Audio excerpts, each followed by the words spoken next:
முதல் கோயிலான திருவுடை அம்மன் மேலூர் மீஞ்சூர் அவங்கள பார்த்துட்டு இமீடியட்டாக அந்த ஆர்ச்சுக்கு எதிர்க்கையே பிராட்வேக்கு போகிற பஸ் ஏறினீங்கன்னா திருவொற்றியூர் தேரடியில் இறங்கிடுங்க.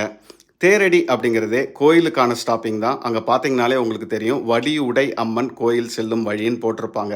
இரண்டாவது கோயில் ஒரே நாளில் பார்க்க வேண்டிய இரண்டாவது கோயில் அப்படின்னு சொல்லுவாங்க இந்த திருவொற்றியூர் வடிவுடை அம்மன். ஞான சக்தி தர அம்மன்னு இதை சொல்லலாம். திருவொற்றியூர் ஓரளவுக்கு பிரபலமான கோயில், எல்லாருக்குமே நல்லாவே தெரியும்னு நினைக்கிறேன்.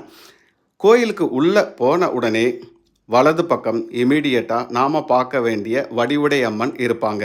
நீங்கள் மீஞ்சூரில் இருந்து பப்ளிக் டிரான்ஸ்போர்ட் யூஸ் பண்ணுற மாதிரி இருந்தால் ஒரு 10:30 மணிக்கு முன்னாடியே வர்றது நல்லது.